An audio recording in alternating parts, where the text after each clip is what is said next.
Mana loma pētījumā ir, ka es esmu viens no tiem, kas pēta Latvijas sociālo atmiņu, to, kādā veidā sabiedrības attieksme pret Latvijas vēstures jūtīgajiem jautājumiem mainās, veidojas un kādi faktori to ietekmē. Tā kā tas ir viens virziens, un otrs ir saistīts ar Latvijas mēdīju telpu, mēdīju ekosistēmu un arī lielā mērā, kā tā transformējas pēdējo gadu laikā saistībā, protams, arī ar jaunajām digitālo mēdīju iespējām. Tā kā jā, tie ir divi virzieni, bet primāri tas, kas ir pašlaik, vairāk bija fokus uz Latvijas sociālās atmiņas pētniecību un saprast, kādā veidā tā ir mainījusies īpaši pilnmēroga kara Krievijas iebrukuma rezultātā.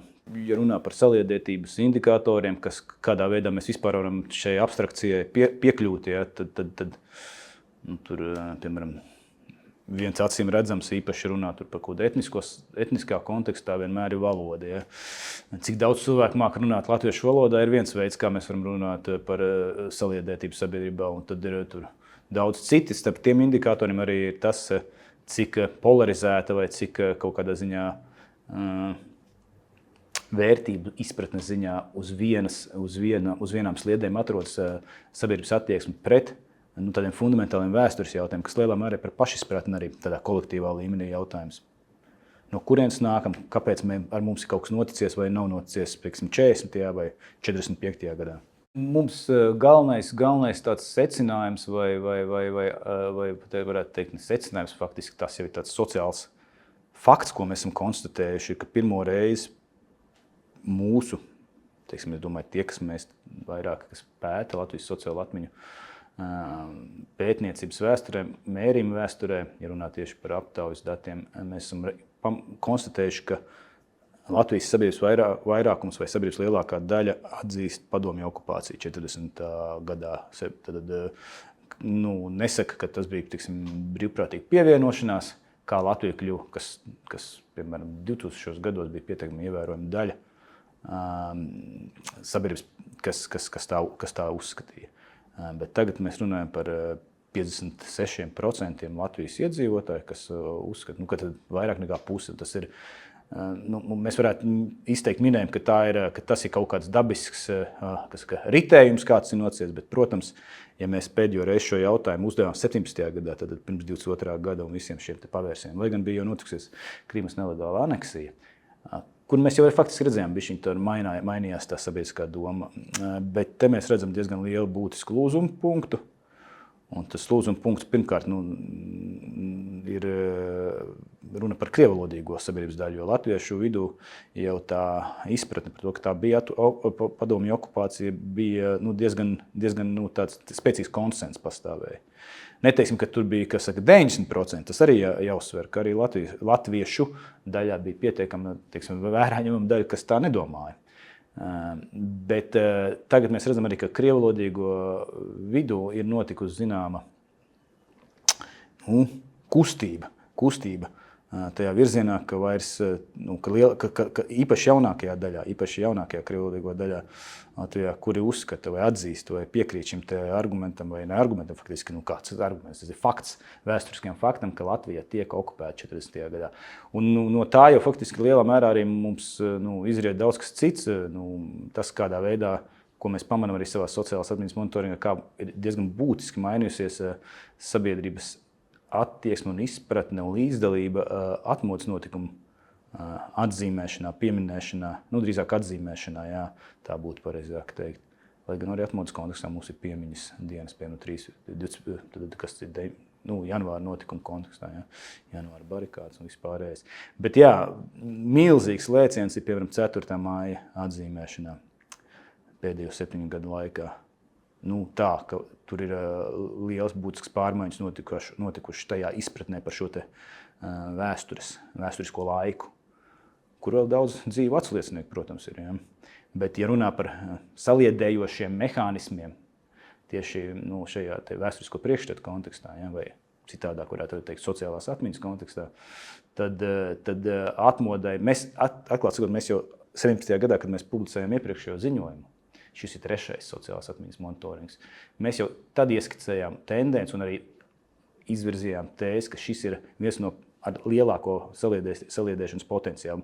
Jo mēs redzējām, ka 18. novembris Lāčplēša diena jau pilda faktiski lielā mērā to funkciju. Tur, kā saka, var jau vēl tiekties īpaši mazākumu tautību vidū. To 18. novembri padarīt par vēl tādu pievilcīgāku, bet tur jau ir lielā mērā tā iesaista. Savukārt 4. maijs vairāk izskatījās, ka tur ir liels potenciāls. Un tad, protams, te jāņem vērā ne tik daudz varbūt tikai Ukrainas notikumi, kas ir, protams, kaut kādā veidā ietekmējuši cilvēku kopējo izpratni par to neatkarības atgūšanu, kas tas ir, ja, ka tas nav tikai fakts, bet ka tas lielā mērā ir tas, kā Latvija šodien pastāv un tas ir par ko daudz, piemēram, iestājas zemesardzē vai vispār dažādos citos veidos atbalsta Ukrainu, kad tu gribi aizstāvēt to, kas ir atgūts pirms 35 gadiem. Bet tas otrs arguments ir, kas varētu būt vēl ticamāks patiesībā, tad 18. gadā, kad tiek svinēta Latvijas 100 gadi, ievieš jaunu tradīciju 4. mājā, kas dažkārt tika kaut kur varbūt kas ir kontroversāli uztvērta, bet viņa aizgāja sabiedrībā. Tā ir tas baltā galdauta atzīmēšana, kas ir kā paralēls rituāls, bet viņš ir kādā veidā nekonfrontējis, vienkārši viņi mēģināja konfrontēt. Kas, protams, arī kaut kādā veidā ir iespaidojis to, ka šis 4. maijs kļūst par aizvien vairāk cilvēkus iesaistošu un atpazīstamību iegūstošu tādu atkal vēsturisku epizodu un notikumu, ja, šajā oficiālo dienu kalendārā. Tā kā 4. maijs ir parādījies kā tāda jauna zvaigzne pie Latvijas vēsturiskās apziņas debesīm. Tas, ko parāda mūsu pētījumi, ka, protams, jaunākajā krievlodīgo paudzi, ja mēs runāsim atklāti, ja, te runa par krievlodīgo daļu, kura bija tā, kas lielā mērā šo te opozicionāro atmiņu uzturēja. Tur, protams, valoda kaut ko nosaka, un te valoda jāsaka uzreiz iekavās izglītības sistēma. Ja. Ka aizvien lielāka daļa mazākuma tautību pārstāvju izvēlējās tās augtās tajā laikā, varbūt arī varētu teikt pagājušā desmitgadē, tās augtās latviešu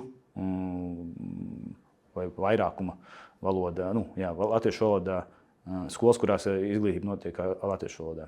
Tagad pēc reformas mēs vairs pat nevaram to īsti tur nodalīt. Tagad viss šīs skolas formāli ir vienāds. Bet tas ietekmēja kaut vai tā, un tie mūsu dati diezgan skaidri parāda patiesībā, un parāda gan tajā vēstures kontekstā, bet jo vairāk patiesībā, ja runā par 22. gadu, kas varbūt ne tik daudz skar sociālās atmiņas lauku, bet vispār, bet tur ir savstarpējs sazobe patiesībā starp šiem te vēsturiskiem priekšstatiem, to, kā tu izproti, kas notikās ar to 22. gada 24. februārī. Proti, ka tajā krievlodīgo jauniešu vidū mēs redzam tādu lielu, kaut kādā ziņā pretstāvu tam savam vecākiem, tie, kas varētu būt tāds kolektīvais vecāks viņiem, proti tie, kuri ir tagad 40 gadnieki, 50 gadnieki, restīvi lielā mērā mans vecums. Ja. Un ja mēs skatāmies un salīdzinām ilgākā laika periodā, tie, kas pārstāv manu paudzi, viņiem tā pretstāvs saviem vecākiem ir daudz mazāks vēsturisko priekšstatu ziņā. Tā kā, ja runā par tādu lielu plaisu, un krievlodīgu vidū to tagad var novērot, tad tā ir tieši starp šo te pašu jaunāko paudzi un divām nākamajām vecākajām paudzēm. Un tā ir nepārprotama daudzos vērtību, tādos ģeopolitiskajos un arī vēstures patiesībā jautājumos tas parādās. Tā kā, ja pirms 20-30 gadiem kāds teica, ar paudžu nomaiņu viss atrisināsies, mēs redzējām ilgu laiku, ka šis arguments īsti nestrādā, jo nekas īsti neatrisinājās. Tas tika reproducēts. Lielā mērā šī polarizētā sociālā atmiņa tika reproducēta pateicoties arī tam, ka Krievijas kontrolētie mēdīji regulāri savu vēstures versiju caur dažādiem kultūras produktiem un mēdīju produktiem infiltrēja un ielika kā daļu no mūsu, komunikatīvās telpas. Ja. Bet tas viss ir kaut kādā ziņā mainījies, un tagad varbūt ne tā paudze, uz kuru jau daudz domāja, ka tie 30-40 gadnieki, bet tagad tā jaunākā paudze faktiski ir tas pārmaiņu aģents krievlodīgo vidū. Es runāju tikai par krievlodīgiem šeit, par latviešiem tur varbūt ir cits stāsts. Bet es tomēr gribētu arī, lai nav tā kā pārāk liels redukcionisms, ka tas nav tikai par valodu. Tas nav tikai par, jo lielā mērā jau arī tie jaunie krievlodīgie dzīvo paralēli, es domāju, vairākās, tas, ko zinātniskajā jēdzienos lieto translokālu dzīvi. Proti, viņi dzīvo paralēli divās trijās, patiesībā ņemot vairāk arī angļu valodu, protams, tur figurē ikdienā, tad trijās vai divās informatīvajās valodu telpās, vērtību telpās, un tur veidojas diezgan hibrīds rezultāts. Atšķirībā no latviešiem, kuri diezgan homogēni šajā ziņā ir. Es domāju, ir viņu vienaudži paudzes ziņā. Lai tur, protams, arī angļu valoda un tas kosmopolītiskais un transnacionālais ienāk arī kopā. Tā kā jau, kā saka, nekāds pārsteigums nav, ka latvieši un krievvalodīgie savā starpā jaunieši Rīgā vismaz angļu valodā sarunājas savā starpā. Pareizi ir tādi daudz novērojumi bijuši. Bet tas ar to gribēju pateikt, ka, protams, valodai ir nozīme, bet tas, ka arī tā jaunākā paudze nedzīvo vairs Krievijas vērtību un informatīvajā telpā, vai šajā visā telpā, kuru veido Krievijas vērtību uzstādījumi un arī mediji. Un vienlaikus viņi arī līdz galam nedzīvo tajā latviskajā, kā jau varētu teikt, vērtību. Varbūt pat ne tik daudz informatīvajā telpā. Ja? Tas viņus padara tomēr vienlaikus citādākus, un kas liek domāt, ka tās stratēģijas, ka tas viss ir tikai panākams ar valodu, bet ka tur varbūt arī varētu mēģināt domāt par kaut kādiem citiem veidiem, kā viņus vēl vairāk noturēt tieši, es domāju, saliedētības politikas kontekstā. Ka tam jābūt daudz sarežģītākām. Ar valodu šeit viss netiks atrisināts, diemžēl. Tur ir, kā saka, ir tā valsts puse, ja, kur valsts īsteno savu vēstures politiku, tā skaitā caur izglītības sistēmu. Es domāju, ka tā lielā problēma, un tā atkal padara to problēmu ne tikai par problēmu, kas ir aktuāla krievvalodīgo jauniešu kontekstā, bet tas ir vispār kādā veidā sociāla atmiņa var pastāvēt no paudzes paudzē. Jo ir tā, ka Vācijā par to diezgan daudz diskutē. Pirms kādiem gadiem iznāca arī Alaidas Asmanes grāmata, kur viņa izvirza šo argumentu, kā vācu jaunākā paudze, Vācijā dzīvošā jaunākā paudze ir kaut kādā ziņā sasniegusi tādu nīgruma un īgruma pakāpi, ka viņiem vairs tā holokausta atmiņa un atbildība nav īsti interesanta un saistoša. Tad viņi analizē, kā tas viss ir veidojies vēstures gaitā, un beigās izvirza to argumentu, kas man liekas ļoti būtisks arī, kad runā par Latviju, pilnīgi citu, kas saka, vēsturiskais konteksts un citas sabiedrības struktūra, bet tomēr, ka tev nepārtraukt tās sociālās atmiņas būtība, ka tu visu laiku viņu aktualizē. Tu veido jaunu, dialogu. Tai vecāku paudzei, kurai vecmāmiņas bija tiešā pieredze, piemēram, deportācijas pieredze, piemēram, tagad 20 gadniekiem tā vairs nav, tu nevari runāt tieši tajā pašā valodā, tu nevari lietot tieši tādus pašus izteiksmes līdzekļus, un tev pat nesapratīs emocionāli. Un tad tu meklē, kādā veidā tu šo dialogu atjaunot. Un tas, kā saka, protams, ir viens virziens, kas ir liels, milzīgs lauks, ir šis te kultūras lauks, caur kurien vēsture tiek regulāri ierāmēta un nodota. Ja? Bet kāda cita veida tā sauktais atmiņu aktīvisms, kurā jaunākā paudze var iesaistīties. Piemēram, ilustrācija. Man viena gados jauna sieviete ir uzrunājusi, viņa pati pašlaik veido intervē Sibīrijas bērnus, ja? Kas ir dzimuši un tā kā mēģina. Un es ļoti redzu, ka tu redzi arī, es tomēr arī esmu jau cita paudze. Es redzu, ka tur citi fokusi nāk iekšā. Ja? Un varbūt nevienmēr tas nozīmē, ka tas ir viss ļoti, kā saka, no manas pieredzes skatoties tāds vēlams, proti, tur varbūt ir nevēlēšanās paņemt to visu smago nastu, ko piemēram, tā pats Sibīrijas pieredze, deportācija pieredze sevi ietver. Bet no otras puses ir tādi fokusi, kur parādās vairāk šī cilvēka rīcības spēja, vēlme nebūt pasīvam, viktimizētam subjektam, šīs vēsturiskās, kas, protams, neizbēgam tāda arī ir, bet kā veidot dialogu ar vēsturi, kura ir relevanta vienas nācijas nepārtrauktības apziņai. Ja?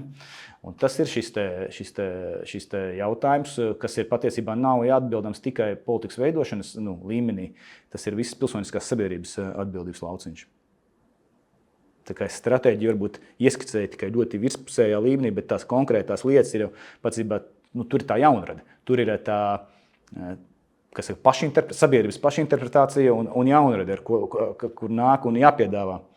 Jo, katrā ziņā, es teiktu tā, no valsts, tā valsts būtiskā funkcija, un ne tikai valsts, es šeit domāju, tādā nacionālā līmenī, īpaši svarīgi municipālā, pašvaldība līmenī, lokālā līmenī, no kurienes pats bieži vien šī sociāla atmiņa veidojas.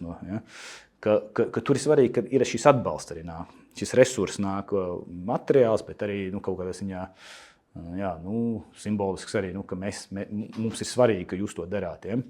Un katrā Latvijas reģionā var atrast šādus jaunākās paudzes atmiņu aktīvistus, kas ir gatavi iesaistīties, teiksim, ne tikai pieminekļus veidojot, bet arī kaut kādas jaunas piemiņas. Es atgādināšu, ka, piemēram, šī pati Rumbulas piemiņas pasākums, ka novembra beigās, tā ir diezgan jauna tradīcija. Arī šis ir veids, kā holokausta piemiņa, kas likās, mēs visus esam atrisinājuši 90. gados atvainojoties, un tam līdzīgi, un tur atzīstot, ka arī latviešu tautā bija daži, kas piedalījās ebreju masveida iznīcināšanās, ka tas nav, ar to nav viss punkts pielikts, ja, ka tas dialogs turpinās, un viņš atrod jaunus veidus, un turklāt tādus, kas kaut kādā veidā kļūst interesanti ne tikai vienai šaurai grupai, galu galā tur nāk prezidents arī tagad, novembra beigās, ja, Rumbulas masu slepkavības atceroties ebreju. Tā kā tas vienkārši ir ļoti drūmas. Es šeit domāju, ka šīs dialogs jau nav tikai stāsts tas ir stāsts arī par ļoti pozitīvām, ļoti varonīgām epizodēm, tā skaitā par neatkarības karu, 19. gads un tam līdzīgi. Ir uzrāviens 100-gadē bijis, bet kādā, piemēram, pretošanās arī visa otrā pasaules kara un pēckara pretošanās. Mums tiek bunkuri atklāti, reku šodien Jēkabpilī, būs jāgriež ārā šodien, bet Jēkabpilī atklāja vēl vienu kārtējo piemiņas vietu nacionālajiem partizāniem, kas tur bija iznīcinājuši vietējos čekistus pēc kara kaut kādā 46. 47. gadā. Piemiņas vieta ir labi, bet tā ir kas saka, materialitāte, kas pati par sevi vēl atmiņas materialitāte, vēl pati par sevi nav atmiņa. Ja? Un tas viss, kas apkārt ap to notiek, šī sociālā aktivitāte, tīklošanās, kas veido sabiedrību, kas saliedē sabiedrību, tas jau ir tas, un to mēs redzam, ka šeit ir daudz, kur vēl, kur pielikt, veidojot šo te, iaužot, kā padarot par ikdienu šīs tas pašas piemiņas vietas, bet ne tikai. Jā, kopumā šo te atmiņu padarot par tādu ikdienu. Mēs katrā ziņā to redzam kā vienu svarīgu saliedētības sfēru. Tas, ko mēs redzam, kāpēc es mēģināju ieskicēt to dialogu nepieciešamību, vai pareizāk to aktualizēšanas nepieciešamību, un ka tur ir jāiesaistās gan no vienas puses valsts politikai, bet arī pilsoniskai sabiedrībai daudzos veidos, es domāju, caur dažādām specializētām nevalstiskām organizācijām, biedrībām, kas mums ir jāiesaistās ar savu piedāvājumu, ir, ka mēs redzam, ka jaunākajā paaudzē, un tur nav kaut kāda pašcenzūra, vai kas tur vienkārši pieauga ignorance vispār. Kas ir principā raksturīgi, ko rāda jaunatnes socioloģijā vienmēr, ir tas, ka jauniešiem vairāk patīk skatīties nākotnē, mūsdienas tagadnes problēmas, tur, kas saka, tas ir vecuma grupas specifika. Bet vienlaikus, ja tu izsako līdzi jau kaut kādā ilgākā laika periodā, ka šie pavisam jaunie, proti, piemēram, tos, kurus mēs pētījām pirms 15 gadiem, arī tagad ir 30 gadnieki, un ka viņiem joprojām ir šāda pati ignorance, ka tas vairs nav stāsts par vecuma grupas specifiku, bet tas ir par vispārēju aizmiršanas mehānismu.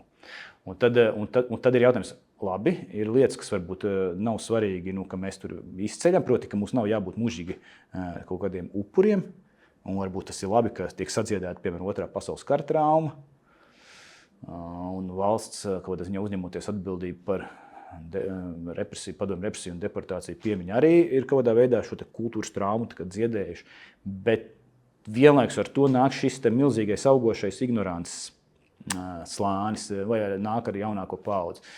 Un tad ir jautājums, ko darīt. Ja? Tāpēc es saku, kādā veidā ieinteresēt, padarīt atkal svarīgu. Un, diemžēl, tas laiks pats rada risinājums. Proti, šis ārprātīgais asiņainais karš pēdējo 3 gadu garumā, viņš jau liek meklēt arī jaunākajā paudzē analoģijas. Ja? Un ar analoģijām tu pēkšņi skaties, bet mums kaut kas ļoti līdzīgs ir noticies. Gan tie vecāki tika nošķirti no bērniem, es domāju, deportācija laikā, gan arī tas, kādā veidā izreikinājās ar gūstekņiem pretinieks. Un viss šis ir bijis, un tam nav tas nav nekas tāds, kas ir kaut kas jauns. Ja? Un to var ieraudzīt atkal, un tas ļauj saprast, ka mēs esam gājuši kaut kam tādam pašam cauri. Un tas, es tagad runāju no savas puses, bet tur mēs redzam, ka caur šīm dramatiskajām situācijām un tiem lūzuma mirkļiem, jebkura sabiedrība vienmēr mēģina meklēt lūzuma mirkļos atbildes pagātnē. Tu nevari atrast atbildes nākotnē, jo tā nav notikusi. Ja, tā ir no tādas izziņas viedokļa skatoties. Var, protams, būt orākuli, kādi mums īsti nav, kuri varētu burties un nākotnē saskatīt atbildes. Bet parasti normāla nācija meklē savā pagātnē šīs atbildes. Un tā skaitā iedvesmas un arī kaut kādas, kāpēc tā notika. Ja? Kāpēc, ka ir jādara citādāk. Kāpēc, piemēram, kad Ulmans aicināja visiem palikt savās vietās un neko nedarīt, kāpēc tas bija nepareizs lēmums. Ja? 40. gadā vai 39. jau. Šādā veidā tas laiks ļoti nežēlīgā veidā piespēlē tai jaunākajai paaudzei. Daudz liek uzdot tos jautājumus un meklēt atbildes. Ja.